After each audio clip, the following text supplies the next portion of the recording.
Catatan pengalaman mengisi acara pembekalan mahasiswa. Penulis Arifur Rahman. Kebanyakan peraturan kita pusing sendiri. Fleksibilitas itu yang paling penting. Kecepatan itu yang paling penting.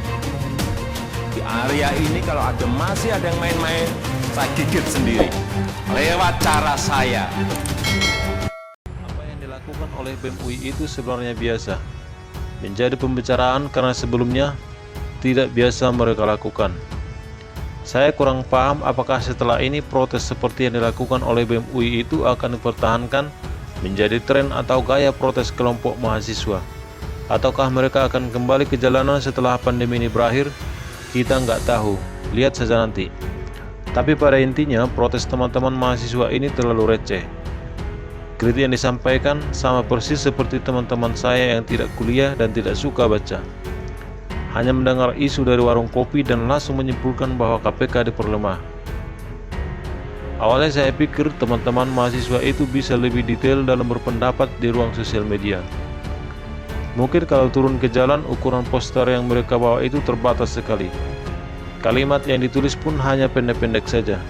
Lebih banyak hashtagnya, itu bisa dimaklumi. Tapi rupanya setelah tampil di ruang sosial media pun mereka hanya sampai pada permainan meme dan hashtag. Hanya berfokus pada judul berita, bukan pada isinya. Untuk sebuah awalan tidak masalah.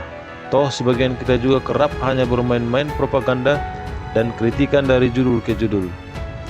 Hanya sampai pada merangkai hashtag, belum pada penjelasan atau narasi. Memang sebagian kita akan menganggap itu bukan level mahasiswa, tidak sesuai. Tapi ya kita hargai saja prosesnya. Mereka sedang berproses. Sudah bagus mereka mau tampil di ruang sosial media secara lantang. Karena kalau turun ke jalan yang didapatkan hanya panas-panasan dan buang-buang anggaran pengamanan. Padahal yang disampaikan ya sama, cuma itu saja, korban judul berita kaki lima. Saya punya pengalaman mengisi pelatihan sebuah organisasi kemahasiswaan. Mungkin itu bukanlah contoh yang dapat dijadikan patokan karena hanya satu kejadian. Tapi ini tetap menarik untuk diceritakan karena saya terkejut dengan banyak kondisi dan kenyataan. Teman-teman mahasiswa yang hadir sekitar 30-an orang. Saat itu saya tanya sebuah foto konpres Prabowo saat mengumumkan kasus Ratna Sarumpait. Muka Prabowo saat itu sangat serius. Saya tanya, kalian tahu nggak ini momen pengumuman apa? Tidak ada satupun yang tahu. Oke, saya masih maklum karena memang belum jelas dan terlalu biasa. Tapi kemudian ketika saya tampilkan foto Fadlizon dengan Ratna Sarumpait dengan muka sedikit bonyok pun ternyata tidak ada yang tahu. Saya kaget karena dalam keyakinan saya nampaknya seluruh masyarakat Indonesia tahu kasus tersebut. Cerita selanjutnya tentu kalian bisa tebak. Omnibus Law yang mereka yakini adalah Omnibus Law versi hoax yang menyebutkan bahwa tidak ada cuti hamil dan sebagainya.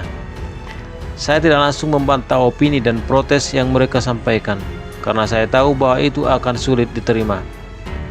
Untuk itu saya memulai cerita soal kasus hoax Ratna Sarumpait yang dimotori oleh Prabowo dan Gerindra jelang Pilpres. Saya membuka cerita dengan sebuah fakta bahwa sebagian orang masih meyakini bahwa sebenarnya Ratna Sarumpait benar-benar dipukuli. Dia hanya terpaksa mengaku bersalah dan hoax demi keselamatan nyawanya. Saya juga bercerita sebuah keyakinan bahwa sebenarnya Prabowo adalah pemenang Pilpres 2014 dan 2019. Meskipun KPU pada akhirnya mengumumkan Jokowi sebagai pemenang, keyakinan terkait kemenangan Prabowo tersebut tetap melekat di banyak orang. Sampai pada hari ini, sampai Prabowo menjadi menteri. Barulah setelah itu cerita terkait Omnibus Law itu saya bantah satu persatu. Keyakinan itu tidak mengubah kenyataan, karena fakta berdiri sendiri. Dengan atau tanpa keyakinan kalian, saya mengakhiri penjelasan terkait isi dari Omnibus Law. Saat ini mempermasalahkan adik-adik mahasiswi yang tidak terlalu luas dalam referensi kasus atau isu. Saya juga tidak paham kenapa sebagian besar mereka tidak punya akun TikTok. Karena dalam asumsi saya, adik-adik mahasiswi yang jarang baca, saya pikir cenderung bermain di wilayah yang fun seperti TikTok. Namun ternyata itu juga tidak menjadi bagian dari gaya hidup mereka.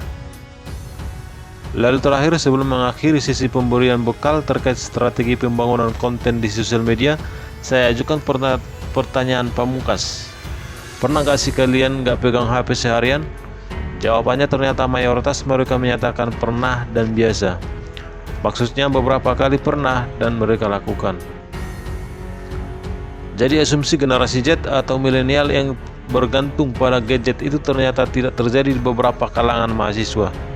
Ternyata informasi yang begitu mudah diakses lewat HP, tak perlu beli koran seperti dulu, pun tak mampu menjangkau adik-adik mahasiswa. Saya tidak pernah menceritakan ini sebelumnya karena berpikir bahwa ini hanya satu kasus saja. Mungkin kebetulan di satu kampus yang lingkungannya lebih adem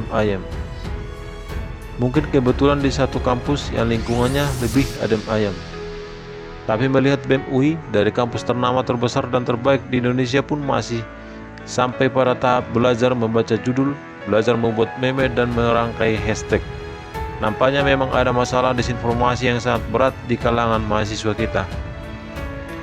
Saya kurang tahu di mana masalahnya, pun tidak tahu di mana anak-anak mahasiswa ini menghabiskan waktunya saat berhadapan dengan layar gadget.